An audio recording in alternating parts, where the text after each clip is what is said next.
தெய்வத்தின் குரல் முதல் பாகம் அத்வைதம். அதுவேதான் இது. ஒரு கோயிலுக்கு யானை வாகனம் செய்தான் ஒரு மரத்தச்சன். அதை பரீட்சிப்பதற்காக இன்னொரு தச்சன் போனான். அவனோடு அவனுடைய குழந்தையும் போயிற்று. மர யானையை பார்த்ததும் குழந்தை பயந்து மர யானை பரீட்சிப்பதற்காக அதன் அப்பாவான தச்சன் நெருங்கிய போது குழந்தை, அப்பா, யானைக்கிட்ட போகாத, அது முட்டும் என்று கத்தியது. தச்சன் குழந்தையிடம், இது மரபொம்மை தாமா, முட்டாது என்று சொல்லி சமாதானம் செய்து அந்த குழந்தையும் யானைக்கு பக்கத்தில் அழைத்து போனான். குழந்தைக்கு அந்த வாகனம் அசல் யானையாகவே இருந்தது. அது மரம் என்கின்ற ஞானத்தை குழந்தையிடமிருந்து மறைத்தது. அது யானையாக்கும் என்கின்ற நினைப்பே.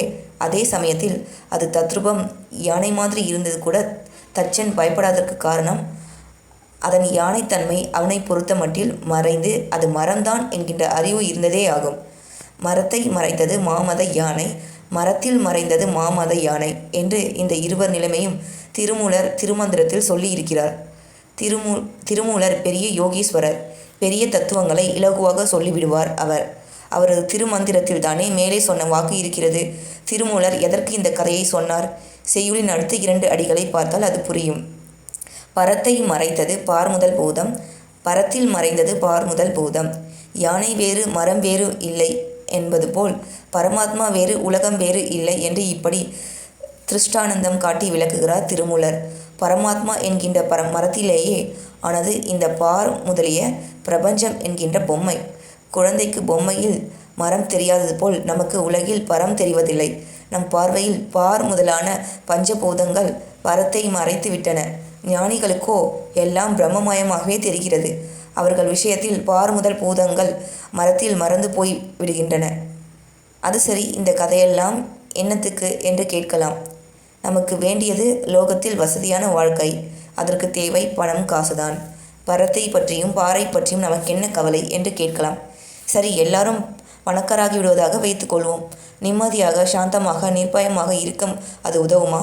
பணக்காரர்கள் நிறைந்த தேசங்களை பாருங்கள். அங்கே எத்தனை சச்சரவு, நிம்மதியின்மை.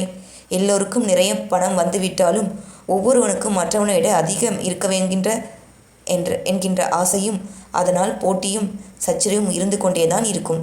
நமக்கு வேண்டிய சௌகரியம் இருந்தால் மட்டும் போதாது, இன்னொருத்துவனை விட அதிகமாக இருக்க வேண்டும் என்ற போட்டி மனப்பான்மையே மனித சுபாவம். எல்லோருக்கும் எல்லா சௌகரியங்களும் சமமாய் கிடைக்கும் என்றால் கூட அது தனக்கே முதலில் கிடைக்க வேண்டும் என்று ஒவ்வொருத்தரும் போட்டி போடுவார்கள். உதாரணமாக ஒரு சின்ன விஷயம், இந்த மடத்திலேயே பாருங்கள். நான் அத்தனை பேருக்கும் தீர்த்தம் தந்துவிட்டு தான் உள்ளே போவேன் என்று எல்லோருக்கும் தெரியும்.